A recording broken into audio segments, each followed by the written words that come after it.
Live from WSA, this is Expense Account. Today you can see that I am off of my couch and I'm sitting at my desk in the Feed Me office. It's a nice change of pace. Our guest today is Eddie Huang, a true multi-hyphenate. You probably know him from TV, but I am proud to call him my real life friend. He is the host of the Canal Street Dreams podcast, which was the second podcast that I was ever on, and the first one where I ever showed my face. You guys should check out his documentary about the rise and fall of Vice magazine called Vice is Broke, and his new book, Come Undone, comes out in June. He's also a husband and a dad. Eddie is one of my favorite food-adjacent people that I've met in my short time in food media, and he's always a blast to talk to. I hope you guys enjoy. Cheers. So today we have Eddie Huang. Welcome to the pod, Eddie. What up? Eddie had me on his pod. It was my second podcast, but my first podcast on film. You kind of are the person that doxed me. We unmasked you. You unmasked me, yeah. I didn't really even get to have my unmasking. I'm taking the mask off. I mean, it had only been 4 months. Yeah, unfortunately, you only had 3 fans. Yeah. So I had 3 fans in 3 months. I didn't get to have my big reveal, unfortunately. That's cool. Now you have a lot of fans. I have a few, and they're all named Maeve. My only request is that you start this episode with the serious Chicago Bulls starting lineup song, because we should let the viewers know this is the flu game. Oh, yeah. We both got the New York 2025 flu. It got us. I never get sick. I never get sick. Oh, I always get it. Really? You work really hard. Yeah, whatever flu or COVID is out there, I always cop. I'm sleeping 9 hours a night. I never get sick. And I don't know what happened to me, but it knocked me out for Christmas. I didn't get to see Marty Supreme, and now I feel like I might not see it because everyone's already seen it. It's all right. You could read the 75 newsletters. I wrote about it, Did you see it? No, I haven't seen it, but I just keep having to delete newsletters because everyone's like, I love the ending. I don't like the ending. I'm like, yo, everyone stop sending me Marty Supreme newsletters. Yeah, I think I got it spoiled, so. Yeah. But you had a huge 2025. I think I was doing research. I was thinking about what I wanted to talk to you about on the pod. And I was like, you did a lot of shit this year. It was a busy year. Yeah. It was a very busy year, and it started off crazy because I think it was Jan 5th, the day everybody went back to work. This year was the day the fire started in LA. So you were living in LA at the beginning of the year. Yeah. And then we were just instantly on the run. And by February 1st, I was in New York. Whoa. It was crazy. Life just changed on a dime. And, then I just had to get to work and kind of set up my new life here. And it just made sense to dive right back into food and writing, which I love. So you had a place here already? No. Actually, this dude, Ben Levin, found me my apartment online. Oh, wow. He's sick. His family is in apartments. I guess they're called landlords. Oh, yeah. They call landlords. Some of them are nice. Yeah, he cool. Some developers are okay. Randomly, it was they help us. Yeah, I was at Lucia just chilling with Sal at Lucia, and then there's this dude just holding down the table in the front, very animated, reminded me of the mastermind of Ocean's 11, the very gregarious mastermind. And I just hung out with him, got his number. He started FaceTiming me randomly all the time. And he FaceTimes me when I'm on the run and we don't have a crib in New York. And he literally found me my apartment. So shout out Ben Levine. Wow. Levine. Yeah. Did you start Canal Street Dreams in 2025? Yeah. And again, we started it with Sal at Lucia. Yeah. Okay. So it was funny enough. We just we were having fun hanging out there. We started the pod. So podcast, newsletter, you made a movie. Yeah. And you wrote a book. Yes. So, the novel is big. Yeah, and we opened a restaurant. And you opened a restaurant. Right. Crazy year. And you have a baby. Yeah. That's crazy. Yeah. No wonder you're sick. Somehow I still found a way to overdraft my bank account. So I thought that was the most impressive feat. That happens, I guess. Yeah. This movie, what is the name of the movie? Vice is Broke. Vice is Broke. It's a great movie. Yeah. Thank you, bro. I don't know. I was kind of moved by it. I don't know. It's so cool to see. I don't know. That was a time I was young in New York. Everyone had their vice. Like, I don't know, it was a cultural moment, especially here in New York. And just this, I don't know, to see the inside and for you were so vulnerable in the movie. Yeah, and not to be corny, like Yeah. becoming friends with you is like a thing I remember of this year. You Oh, know, like wow. I was Me reading. too. Yeah, no, like I'm always real with people. If like I feel a connection and there's a Mm, friendship, I'm like, that's like a highlight of the year. You know, like mm. coming back to New York and like I really enjoyed reading your writing about places like This Is Bowl Oh, yeah. and Ops Mm. and Noodle Oh, Pudding. yeah. Like those are places like I hadn't been to, and Mm. I was reading. I was like, yo, I like the way homie talks about this shit, Thank you. and we became friends.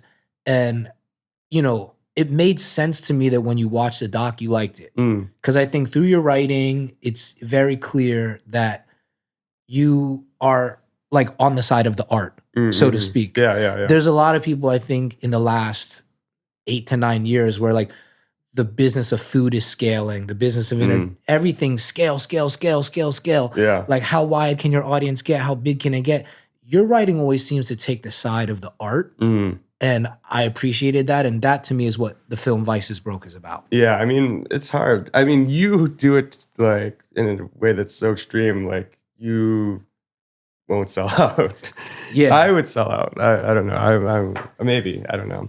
I mean, the thing that struck me in the movie was like all the Gavin stuff. Like, he's such a good writer. Yeah. I was like, ah, damn, I totally forgot that he's just like I mean, sick. that whole magazine is Gavin's voice. Yeah. And I think it's a very easy thing to just dismiss Gavin. Yeah. And be like, he started the Proud Boys and he has radical views and he's a hateful man. Those things could all be very true. Yeah.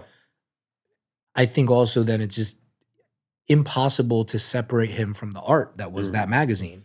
And I think those are the difficult things that like people should grapple with, right? Yeah. And that's what the film's about is like not easily dismissing things, not easily embracing things like private equity and like really accepting that everything is very yin and yang.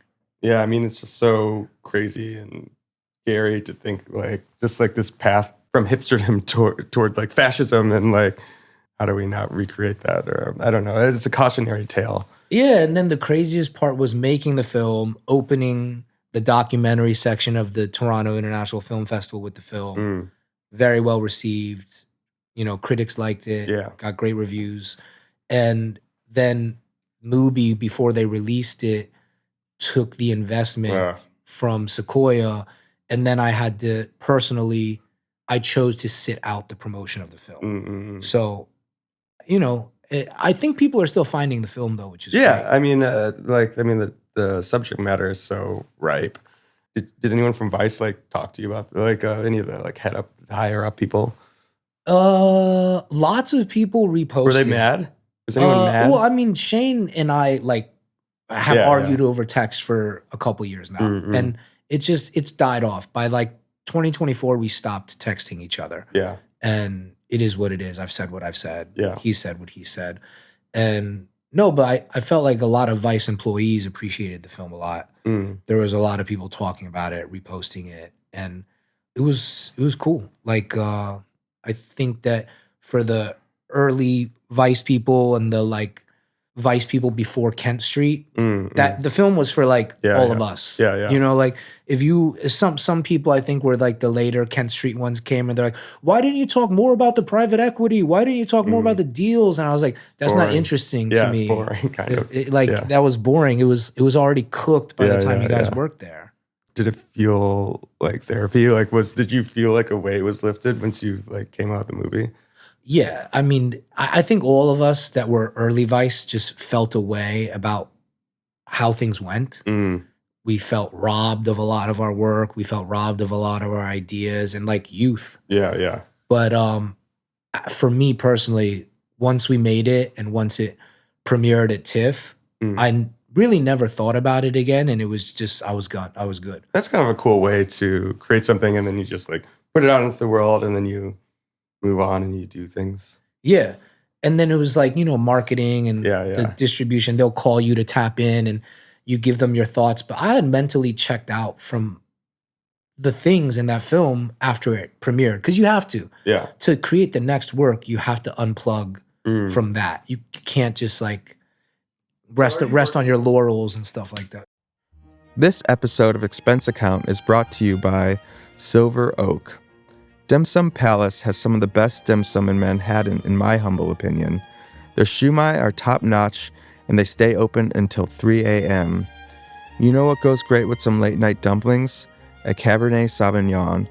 And you know who makes the best Cabernet Sauvignon? Silver Oak.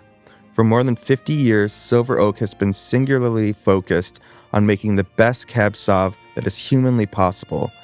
Dim Sum and Silver Oak, a match made in heaven. Silver Oak, the official wine of Expense Account. Are you working on a million projects at one time, like at any given time? Like the book and the movie and then the cooking, it's all overlapping. Yes, yeah, all overlapping. I really, the thing is that there's a scene in the novel that explains like my process, and I literally, the character in the novel lays out the day. This is the new novel. The new novel, Come Undone. Come Undone. When does that come out? June 15th or 16th. I can't remember. Next year. Next year. Yeah, it's in June sometime. But yeah, the character in the novel lays out his routine one day, and it's just, I wake up every day at 7. You know, I make coffee for myself and my wife Natasha, say what's up to the kid, and then I go upstairs to just write, and I write for 3 to 5 hours. And, wow. Yeah. Uninterrupted. Uninterrupted. Wow. One song on a loop. So this starts, run me through the timeline of your day. What time are you starting writing?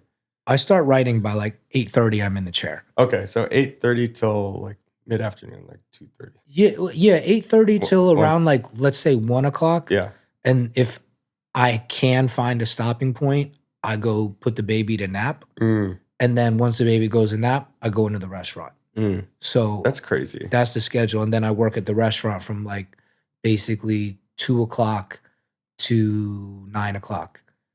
And that's my day. That's crazy. Yeah, every day. I'm trying to find time to write, and I'm like being bad at organizing my time. I need to write more in the morning. Yeah, I think it's just scheduling. I'm not a morning person.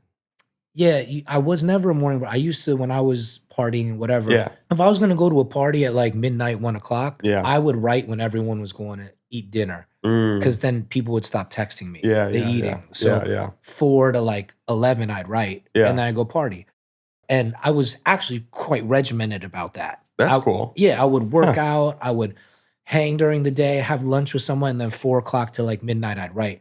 But now I don't go out. I got to work at night. So the morning is when I write. You just have to make yourself do it and create the rhythm. But, you know, what helps me is finding one song that locks me in. What's your song? It's different every day, but they're random weird songs. Like, I know you're a Sky Ferreira fan.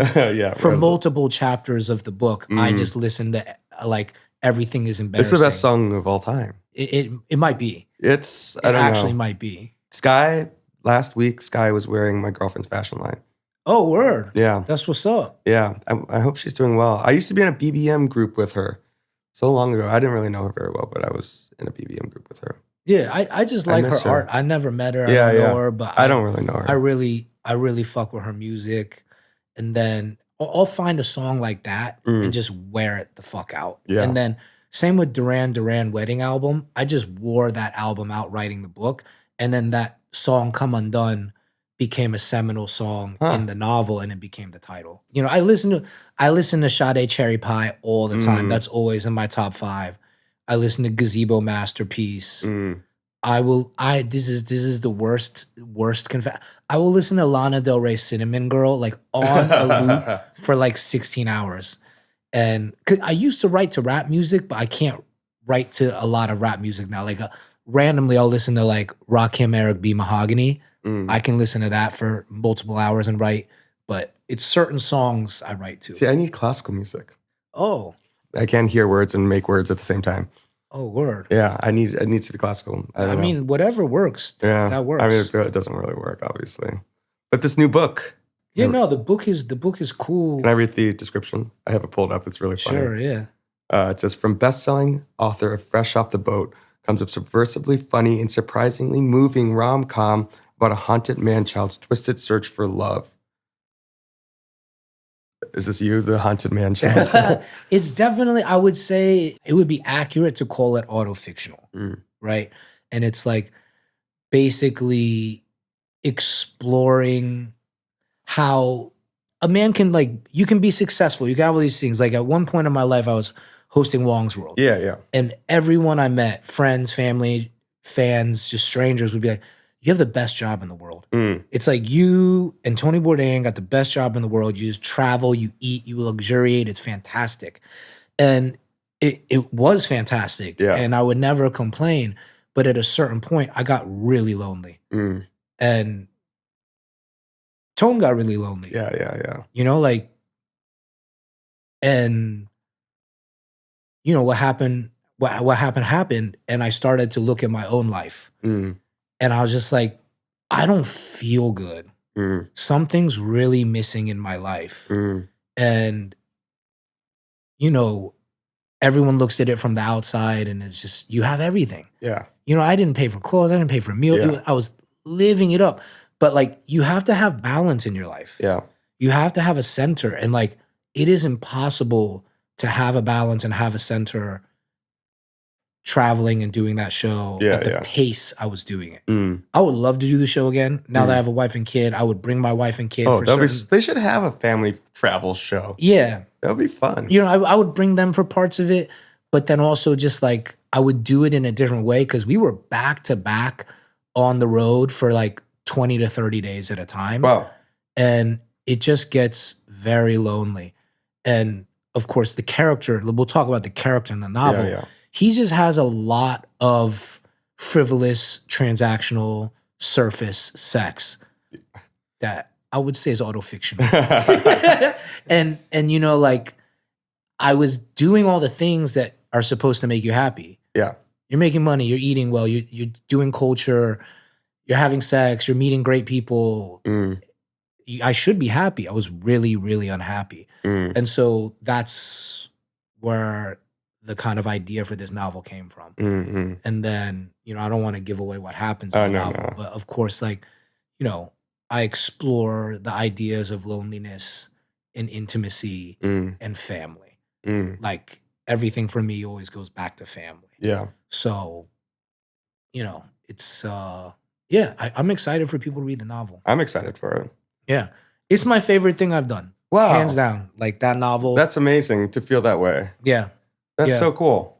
Because I think in my career, I've really struggled with like authority. Yeah. Which would be an understatement. And like people meddling in what I'm creating. Yeah, I can sense that. Yeah. I think the things that I got to create without any supervision was Bauhaus and this novel. And I would say that Huang's World and the Vice doc, those two also, I had collaborators that let me like fly my freak flag. So I would big up, you know, QC Productions on Vice is Broke, and then, you know, Golden Era Vice. Yeah. They just let me do my thing. But those are the 4 projects I feel that are like not mutated and unadulterated. Just because you had less oversight? Because it felt the most you. Yeah, it felt the most me. And then obviously Fresh Off the Boat, but Fresh Off the Boat, I just did not, I gotta be honest, it's probably the biggest thing. Yeah. I didn't know what I was doing as a writer. Like, it's a good book and people love it, and that makes me very happy. Yeah. I have trouble reading the book because I go back, I'm like, what are you doing? You think it's sloppy? Yes. Yeah. It's like, it would be for, like, I love Cameron, the Purple Haze mixtape. I personally love that. Yeah. But I bet if you ask Cameron what he likes, the Purple Haze, the studio album, or the mixtape, he's like, bro, probably the studio album. The Fresh Out the Boat is a fire mixtape. But I go back and I look at it after becoming a more professional writer since 2012. I mean, it's been 13 years. I look at it and I'm just like, bro, the rhythm of this sentence, the structure and spine of this chapter, I can't help but see the flaws, but I'm happy that people love that. Does anyone ever go back and rewrite their book? Yeah, I was hanging out with Jen Began, who wrote like Big Swiss, and she says her first 2 novels, she wrote the same book twice. You know, I think writers many times, you know, you could say with Juno Diaz, like The Drown, and to Oscar Wilde, to This Is How You Lose Her. in many ways, he's writing a similar book. It's probably the greatest trilogy of all time. He was my favorite writer coming up. You know, Would you ever rewrite Fresh Off the Boat? when you see this book, you'll see that a lot of the parental family things it is intentionally readdressing. Yeah. This book intentionally readdresses like growing up Asian in America and the violence in the family. Like that is a huge thread of the novel. Is the character? Did they have a TV show? Uh, No, you don't need to ruin it. the character and their family are notable Okay. for a reason, Yeah. representing Asians in America. Yeah. So like that is, you'll see it's like Yeah, yeah. auto-fictional and repurposed, but yeah, those elements are there. I mean, I'm just so curious about what your life was like when you were working on Wang's World. Complete insanity. What's the craziest like travel itinerary that you're doing? The craziest one had to be that pops in my head is either in the Amazon in Peru or in Turkey, the Turkey episode. We flew into rural Turkey and then that day woke up at like 4 or 5 a.m., got on the hot air balloons, and then drove west towards Istanbul, stopped and had iftar, like breaking fast, with a family in between Istanbul and like rural Turkey. I think we got back in the car, drove to Istanbul, got to the hotel, woke up the next day and shot again at 8 a.m. all the way through. And I think that next day we ended up participating in a gay pride march and we got tear gassed. That's insane. That was insane. There was another one, the Amazon, like we landed in Lima and then we, I think, flew to Iquitos and then took a boat to a location on the Amazon all in one morning. We get on the Amazon and someone accidentally sprays DEET into my eye and my eyes got crazy swollen and I had to wash it out with Amazon river water and then shoot the scene. You got a parasite. Bro, it was insanity. Yeah. That was a terrible moment. But there was just crazy things like that always happening. Like someone tried to break into my hotel room in Moscow. We got shook down by police. We got chased around Sicily by white supremacists I got in a fight with. We ended up in jail in Sicily because of that. Really? Yeah. The white supremacists we argued with having breakfast because they wouldn't acknowledge that certain ingredients were from Northern Africa. You got into this fight at breakfast? Yeah, breakfast over like some pistachios and arancini. And these dudes got mad, called plainclothes cops, threw us into jail on the 4th of July. Wow. And I was in jail. And the funniest part was one of the cops goes, "Hey, you famous chef, right?" And I was like, "Yeah, famous chef." Yeah. He goes, "How would you make hamburguesa?" And he let me out and to draw a diagram of how to make a hamburger. Wow. Yeah. I guess cool. That's cool. It was cool. How do you make a hamburger? How do you draw how to make a hamburger? Asking if there should be like lettuce, tomato on it. I was like, no. That's some like backyard boogie. I was like, look, man, good bread. You guys got plenty of good bread here. Griddle the bread with butter. You guys have great butter here as well. Then, I'm an 8-ounce patty guy. Nice 8-ounce patty, griddle, gently create a crust. I don't like to press the burger. Flip it, medium rare.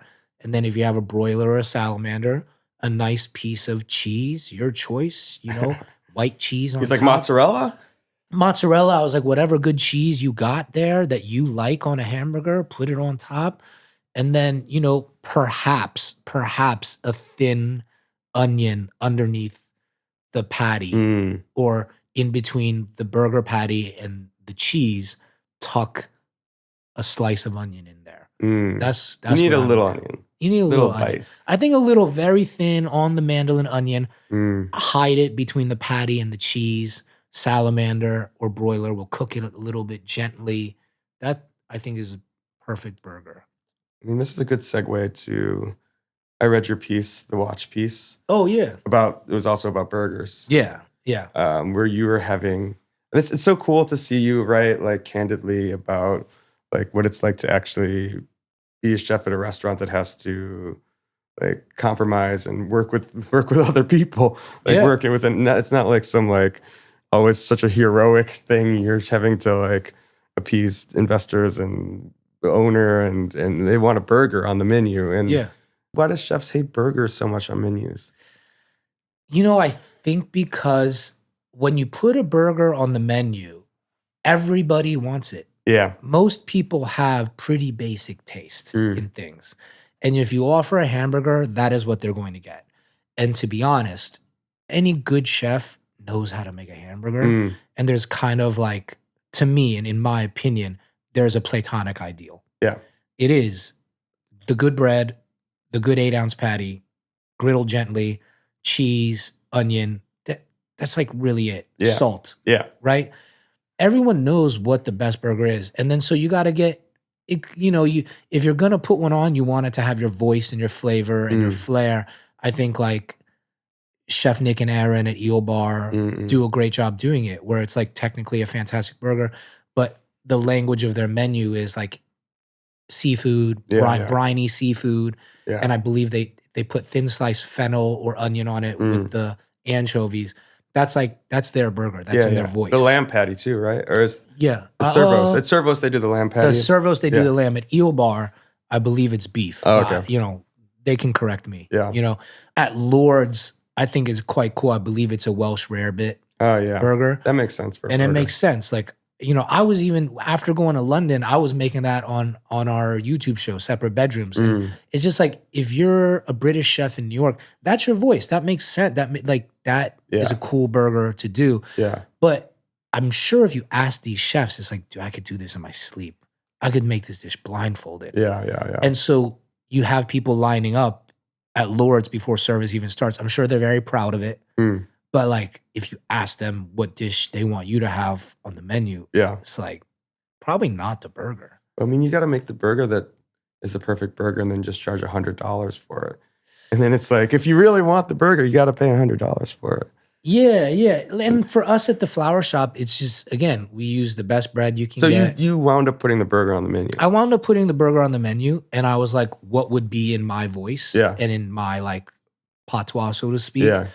And it's, get the pan d'Avignon, sesame seed bun. Very nice. I like it. It has almost like a quality like an English muffin. There's like I like an English muffin burger. I love English muffin burger. Yeah. But some people like it's a little freaky deaky for the flower shop bar audience. And that's what's been interesting coming in. And I will always speak candidly about it. Yeah. I think my partners don't get that like there's never a perfect situation. So when I talk, I think sometimes they tighten up. They don't love it. But I'm always gonna speak candidly about like the triumphs and difficulties. Yeah. And I love doing my pop-up there. We were doing gazebo, and they offered me the exec chef job as I was looking for locations for gazebo. And I was just like, you know what? I've always wanted to own a bar and make bar food. Yeah. This could be really cool. But the way I see a bar or tavern is like, I think St. John is a tavern. Yeah. Right? Yeah. Red Hook Tavern is a tavern. Yeah. Gastropub. Yeah. And like when I said bar tavern, that's what I was thinking. I told them, if you want to maintain your Australian identity. I never realized it was Australian. Yeah, they're Australian. I was like, I would look to St. John. Yeah. St. John is the restaurant that I think of with like Australian culture, British culture, doing that kind of food. Yeah. And we started doing those roasts, and they were like, this is delicious, but like we don't think our diner is going to want this. Yeah. And they just didn't believe that their customer was going to want like chef-driven food. And I was like, then what's the point of me being here? Yeah. And I tried to quit multiple times because I was just like, I don't want to convince someone to believe in the customer. Yeah. And to believe in your vision. Or in me, yeah. I'm like, either you want it and we do it, or you don't believe and go do whatever you've been doing. Yeah. Right?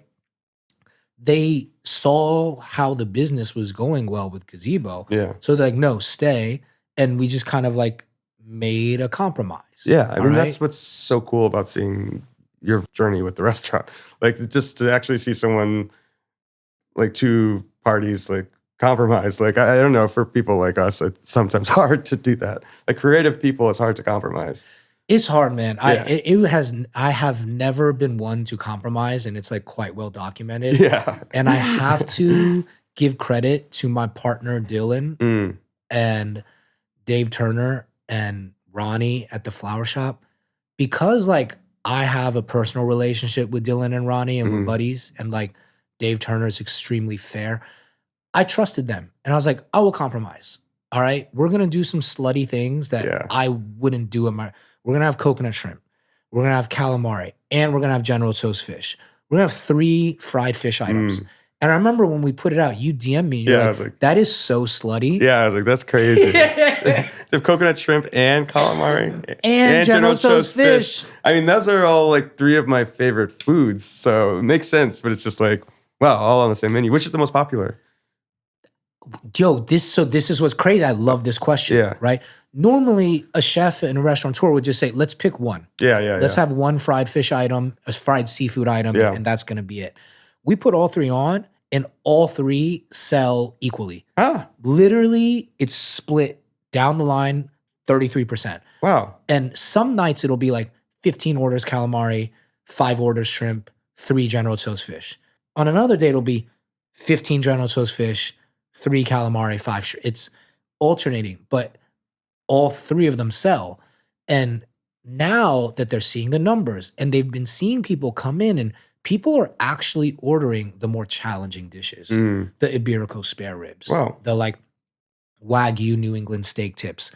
Now I'm getting to bring things on like second week of January around Jan 6. We're going to celebrate Jan 6 with the Oh, new yeah. menu. Yeah. No, I'm kidding. But no, January 6th, we will have a new menu. I'm going to do like Iberico pork belly steaks. Yum. I'm going to have like my version of a Spanish tortilla, but it's flavored like a Cantonese dumpling with like garlic Oh, wow. chives. Yeah, sesame oil, things like that.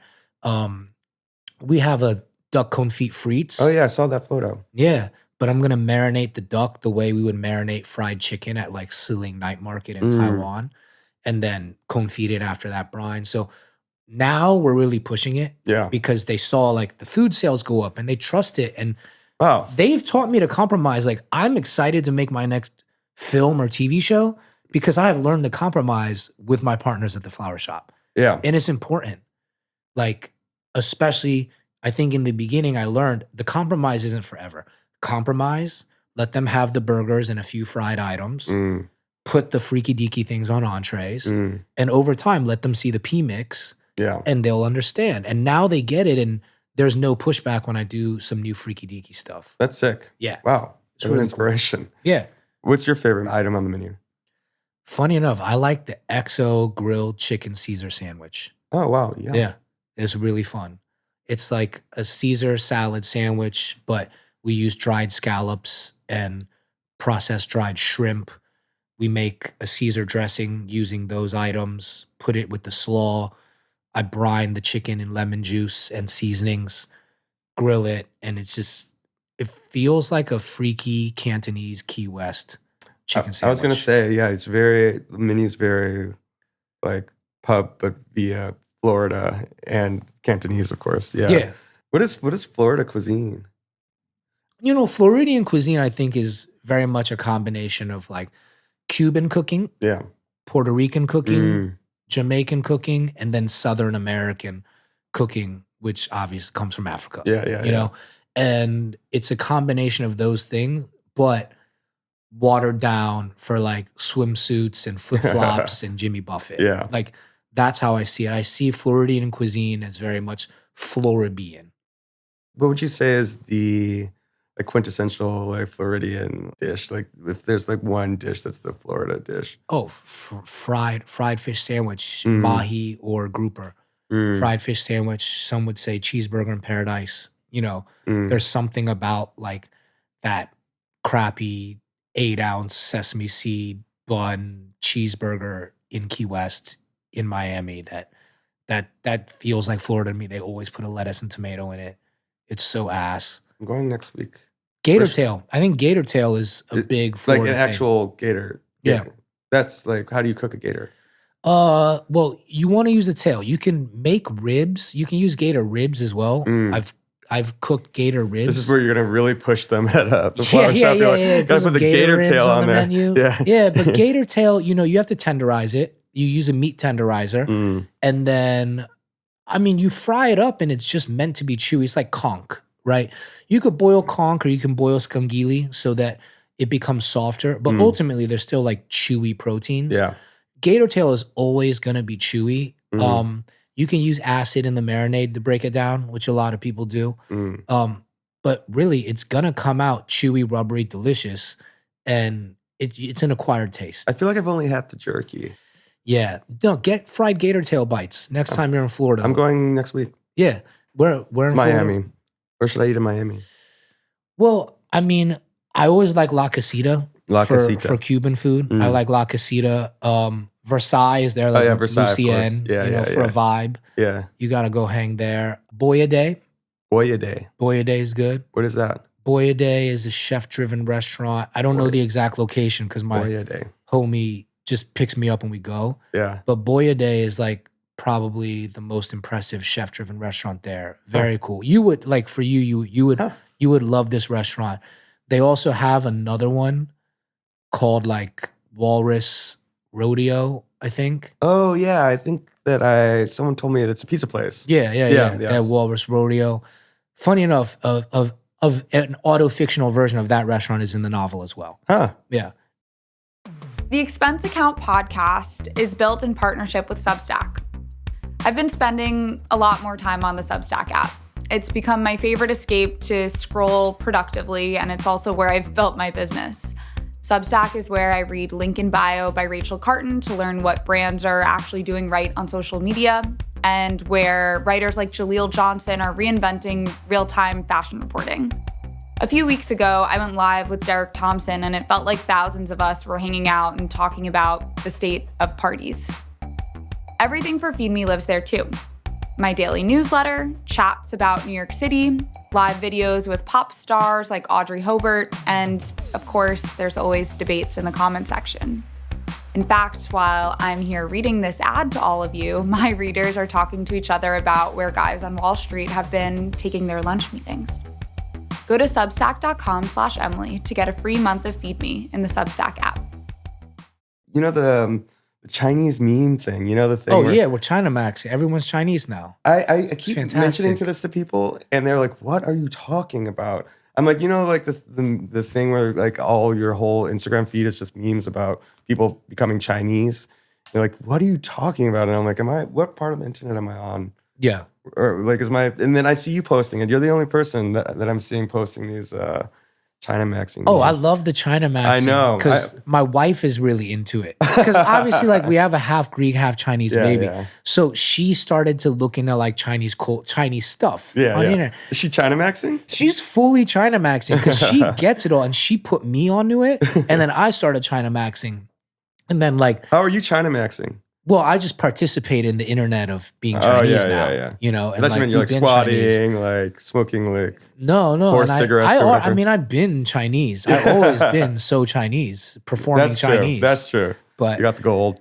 I'll DM it to Despot, who's also been Chinese for a really long time. He's Chinese? He's definitely Chinese. I need him on the pod. I saw him at Haas the other day. I was like, you got to come on the pod. Yeah, he probably won't do it. No, he said he would. Oh, really? Yeah. Man, fuck Despot. Well, he said no. I asked him to be on Canal Street Dream, but that was after we had a crash out night, so it's fine. But he's China Maxing too.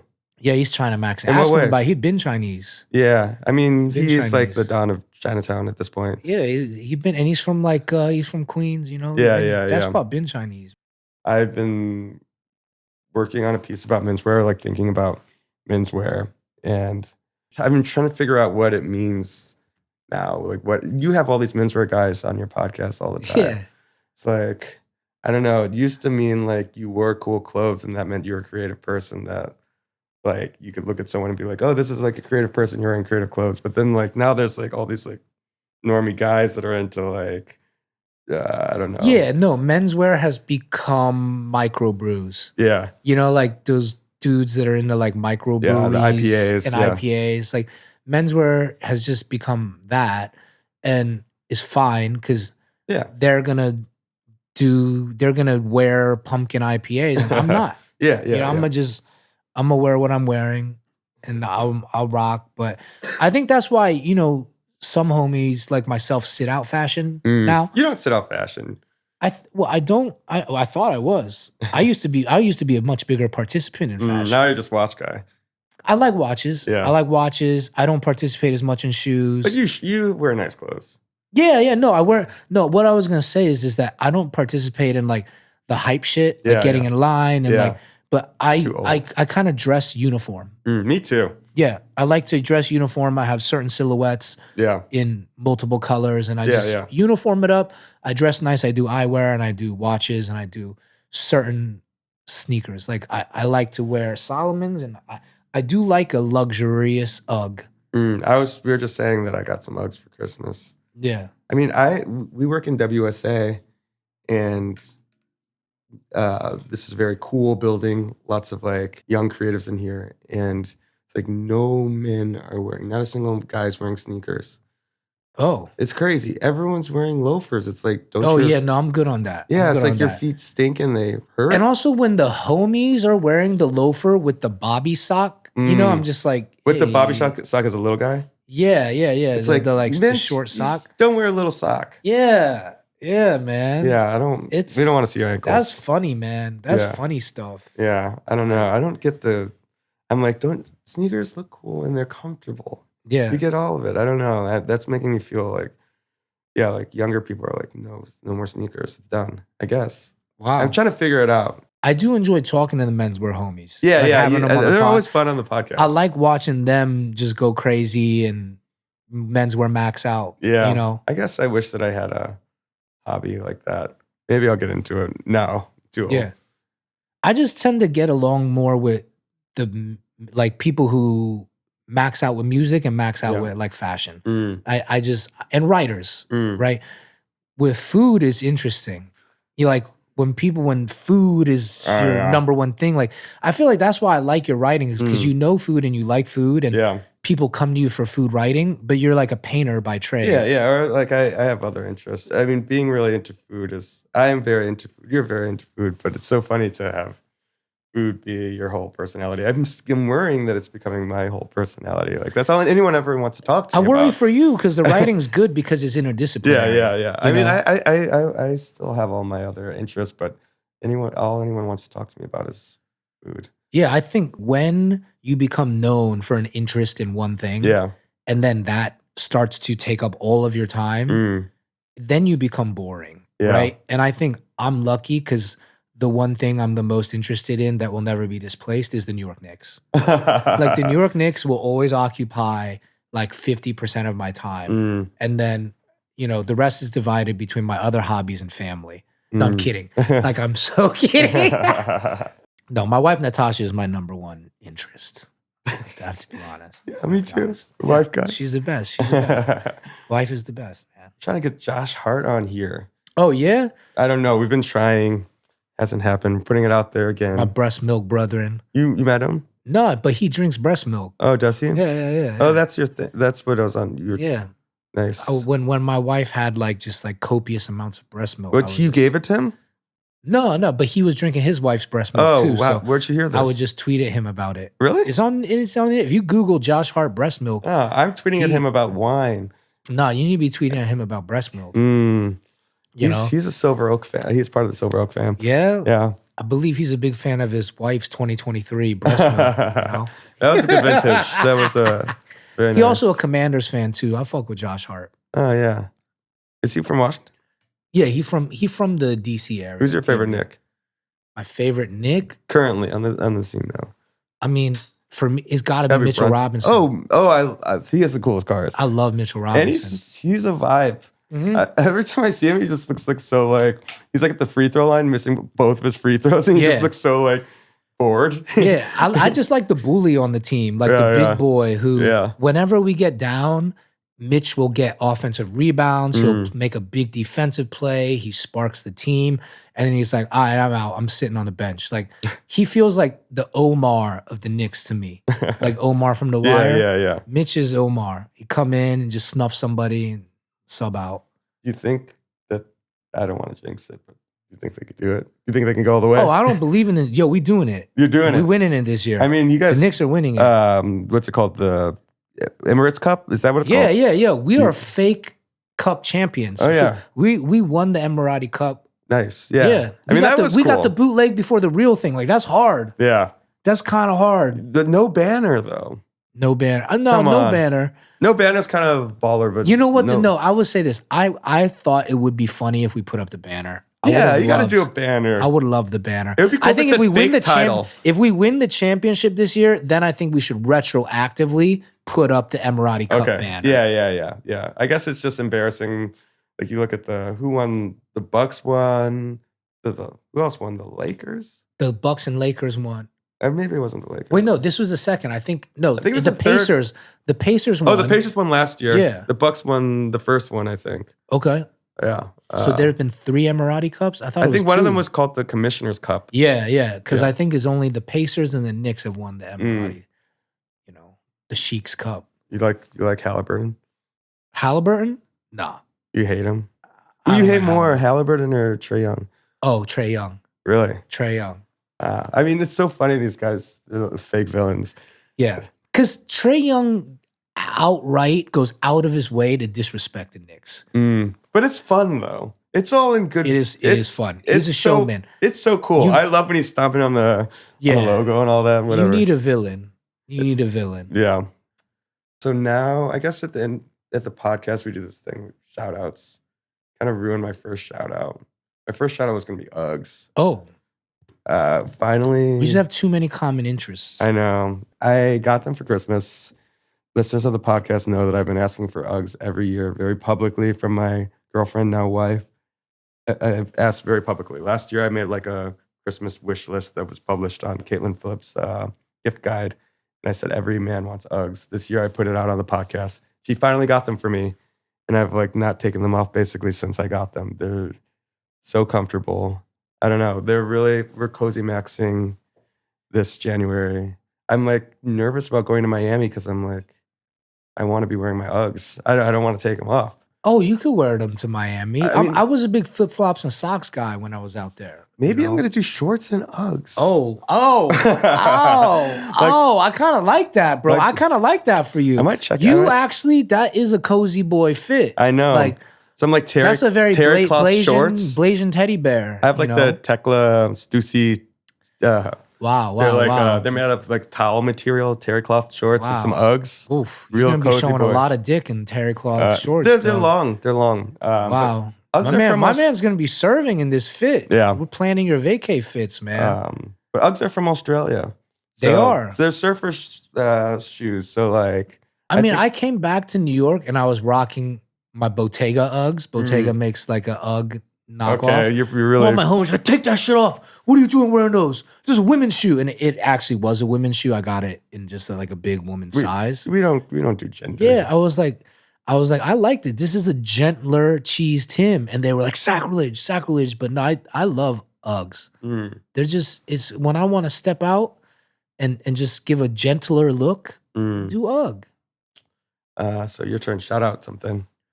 All right, I'm gonna shout out a specific person. Yeah. And, I can be effusive with praise on text or in person. And I think certain people don't really understand, like, I actually really appreciate it. Then over time, like, oh no, Eddie really appreciate it. I preface that by saying, the person I want to shout out is this guy, Zach Greenspan, who is the director of sales for a bakery called Bien Kui. Ah, yeah, we love their baguettes. Fantastic baguettes. They won Best in the City, didn't they? Maybe a couple years ago. I think, I'm not sure if they won Best. They're on a lot of lists. Yeah. But I will say that this guy's service and like collaboration representing the bakery is something I wish every purveyor had a person like Zach Greenspan. Like, we started off using his brioche buns for our burger. As it evolved, I just wanted the more squishy English muffiny texture.